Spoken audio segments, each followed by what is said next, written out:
I used to believe my parents when they said they were protecting me. My name is Ella, and for most of my life, I lived inside a house that felt more like a padded room than a home.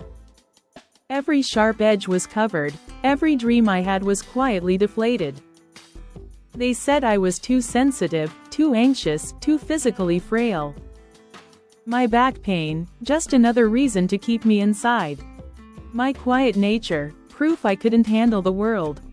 When I asked to go to prom, my mother smiled sadly and said, "We just don't want you to embarrass yourself, sweetheart." Then the dress we'd picked out together disappeared from the closet. "Returned," she said, "for your own good." And when I got my first college acceptance letter from a university 2 states away, I never even saw it. I found the envelope months later, opened, tucked under a pile of junk mail in the garage. My father had scrawled, "Not safe for Ella," across the top in red pen. They weren't cruel, not in the way people think of cruelty.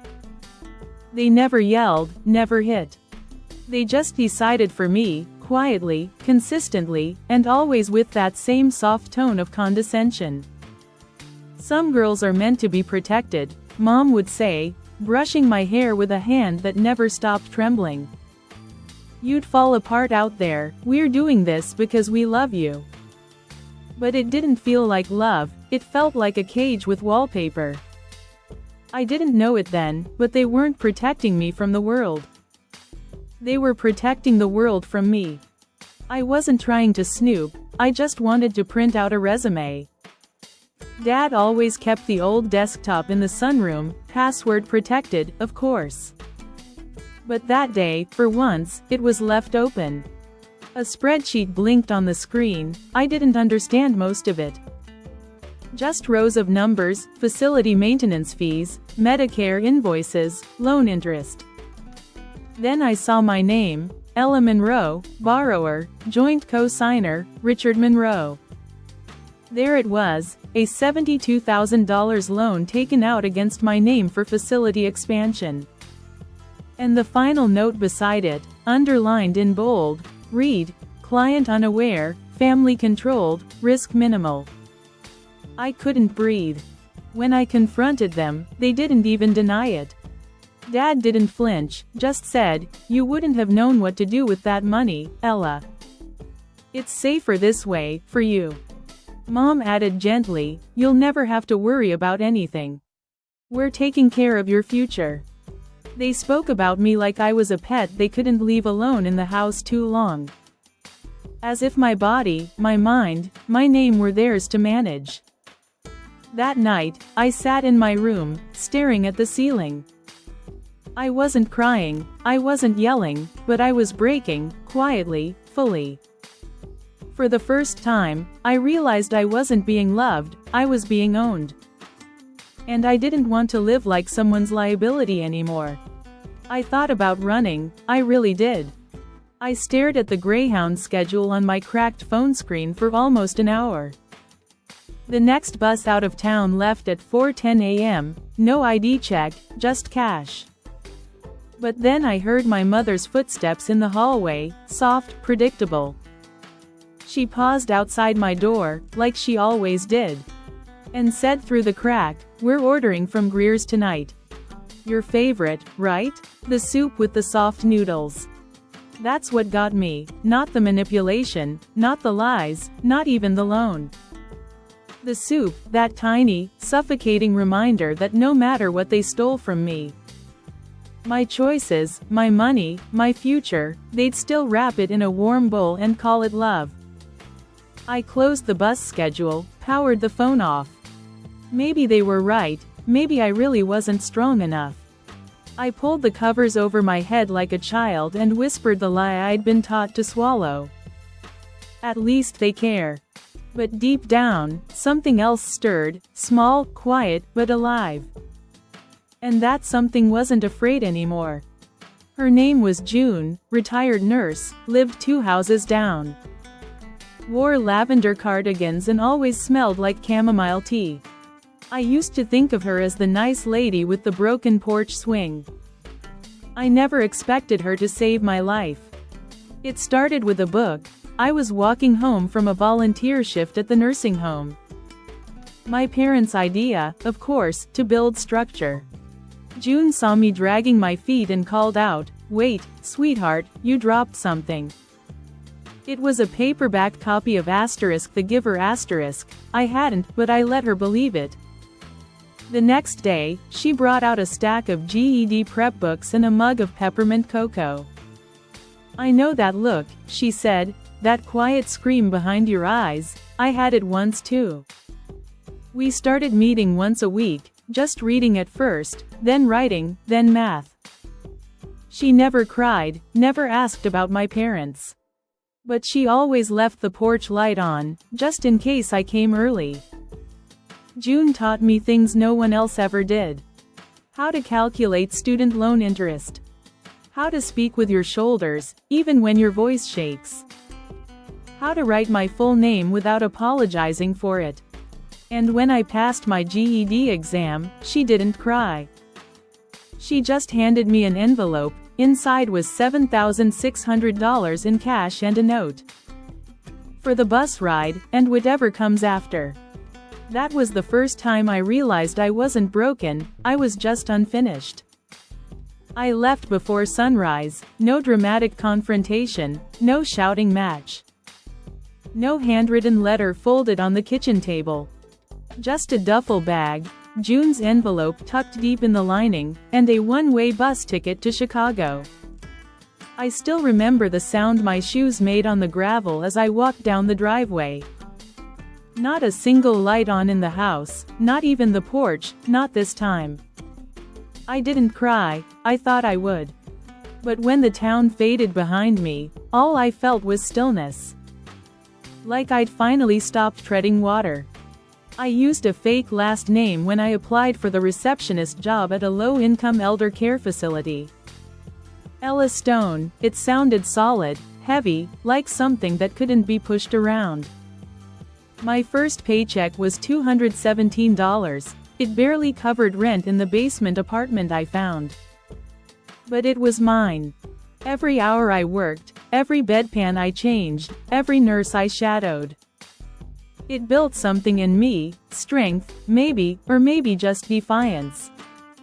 I spent nights studying while the radiators hissed and the city outside screamed itself to sleep. Quietly learning, quietly growing. No one knew me here, no one told me what I could or couldn't do. And for the first time in my life, that wasn't terrifying, it was freedom. The first year nearly broke me, the hours were brutal. I worked the night shift at St. Clair's Care Home, 12 beds, 2 nurses.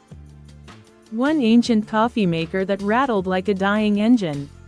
I mopped floors, cleaned wounds, memorized medication schedules like scripture.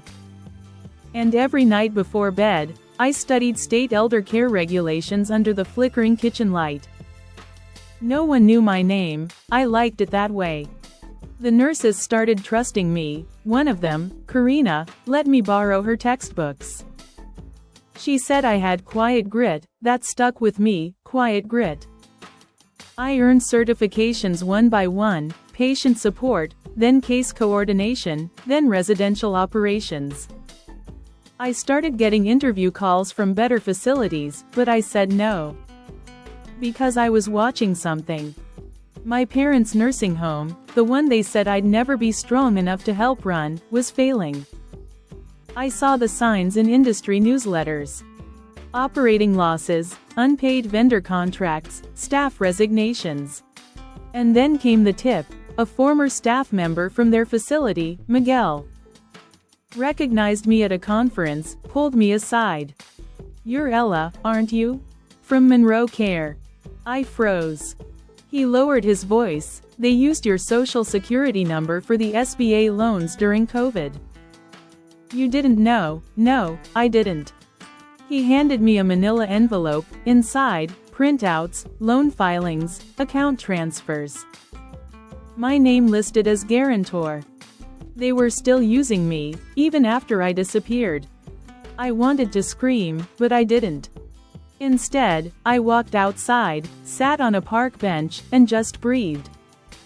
They hadn't changed, but I had. That night, I opened a new browser window. Created a new folder on my desktop, named it in all caps, Return Strategy. Because I wasn't going to expose them with anger. I was going to beat them with silence, strategy, and receipts. I didn't want revenge, not the kind with shouting or courtroom scenes or viral exposés. I wanted something quieter, sharper, slower. I wanted control. So I got to work. I changed my name legally. Ella Monroe no longer existed.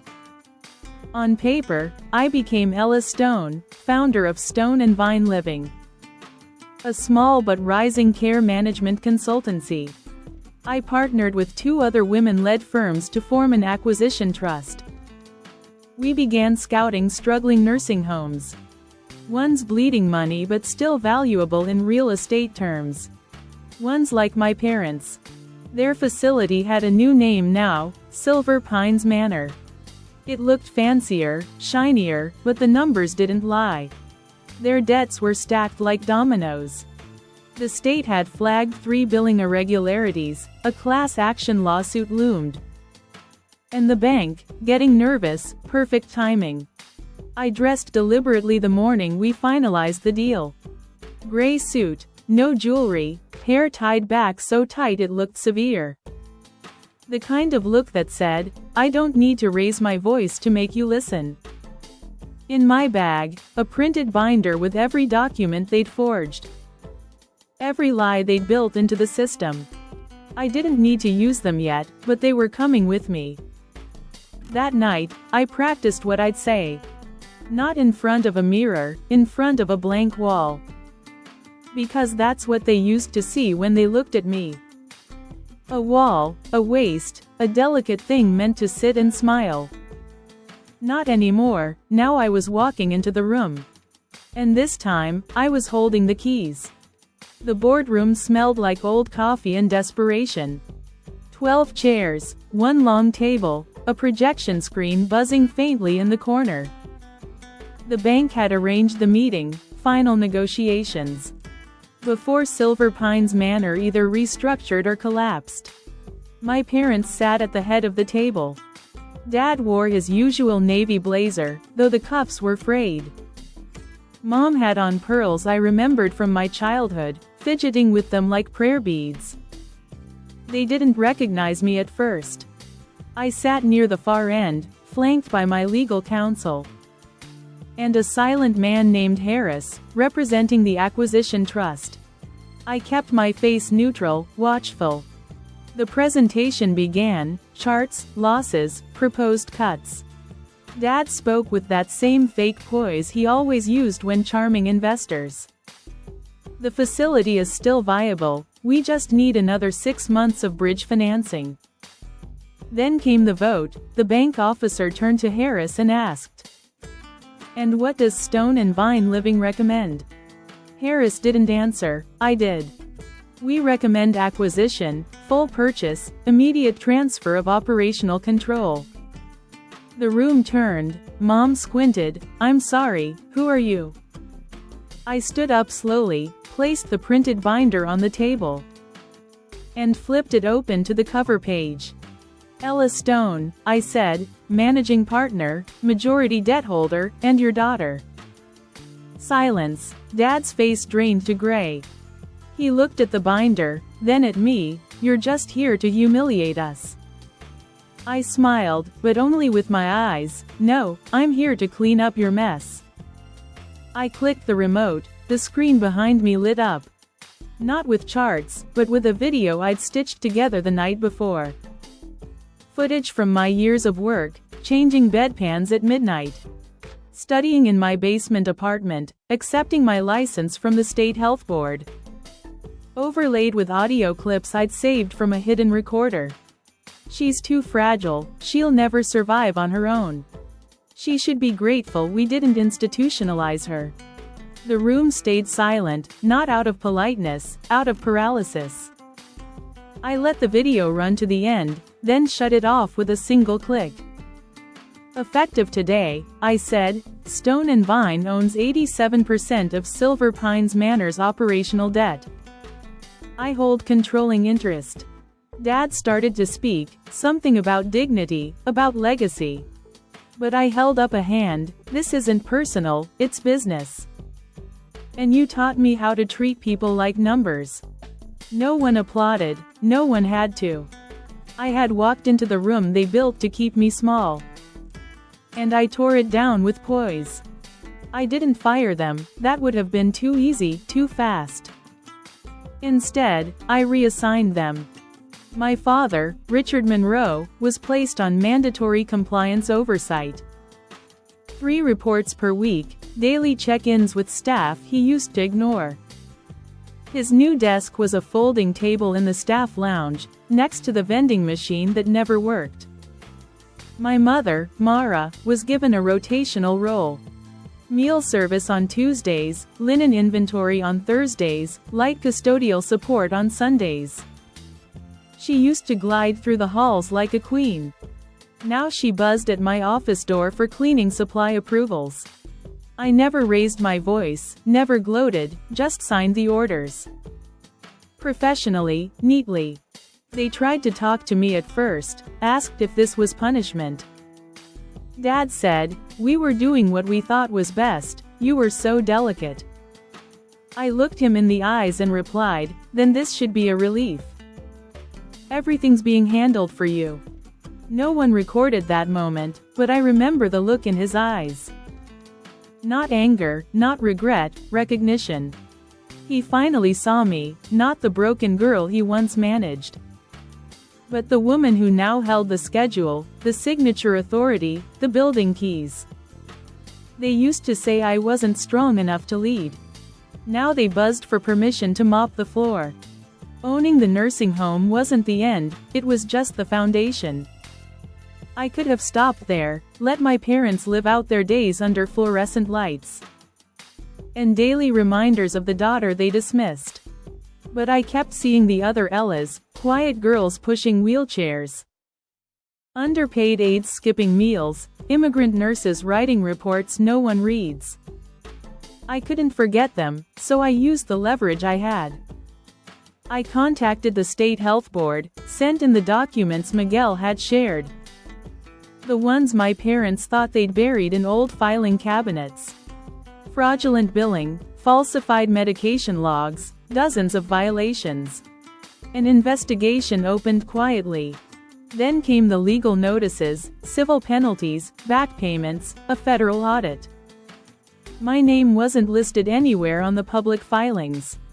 But I watched from a distance as the empire they built on silence and manipulation began to crumble. And I did something else. I launched a small initiative through Stone and Vine.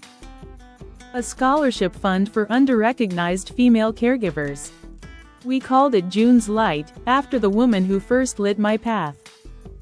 Applications flooded in. One girl wrote in her essay, "I'm not weak, I just need someone to believe I'm not invisible." I pinned her words above my desk. Because that's what this whole journey had been about, not revenge, visibility. I don't flinch when people say my name anymore. I used to brace myself for the questions, "Are you that Monroe girl?" But now they don't ask with pity, they ask with curiosity, with respect. I spoke at a statewide conference last month, panel on elder care ethics. My name was on the banner, my face on the program. I stood at the podium and looked out at the crowd. And somewhere in the third row were my parents. They didn't try to hide, they just sat there, hands folded, faces pale and unreadable. They looked smaller, somehow. When the moderator asked me what shaped my leadership style, I didn't hesitate. Survival, I said, not in the dramatic sense, in the quiet way. The kind where no one believes you'll make it. So you learn to build a world that doesn't need their belief. Someone clapped, then another, then the whole room. But I didn't smile for the applause. I smiled for the girl who used to sit in a dark bedroom and wonder if her life would ever belong to her. That girl is gone now. In her place is someone else. Someone who knows how to run a company, stand alone, and speak calmly in rooms where her name was once dismissed. I walked off that stage slowly, deliberately. Not to prove anything, but to feel every step. Because for the first time in my life, I didn't feel like I was escaping anything. I had nothing to run from anymore, only forward. Every Friday, just before sunset, I walk the halls of the nursing home. Not because I have to, because I can. The building feels different now. Not just because the paint is fresh or the floors don't squeak anymore, but because it's no longer filled with fear. No longer run by people who see vulnerability as weakness. Sometimes I pass my parents, they don't speak, not anymore. Not unless it's required. Last week, I saw my mother cleaning fingerprints from the glass entry doors. She didn't look up when I passed, but I stopped, just for a moment. "Do you need more gloves?" I asked. She shook her head, that was all. No drama, no reconciliation, just two people in the same hallway, each living with the truth of who they are. I used to think healing would look like forgiveness, it doesn't. It looks like clarity, it sounds like silence that no longer hurts. It feels like waking up every morning and knowing I am no longer waiting for someone else to save me. I lock my office every night with the same key they once kept from me. Walk to my car with no need to look over my shoulder. And as I pull away from the building they thought would be their legacy, I don't feel hatred, I feel freedom. They said I was too weak to survive alone. But I didn't just survive, I came back and bought the house they built. And rewrote every single rule inside it.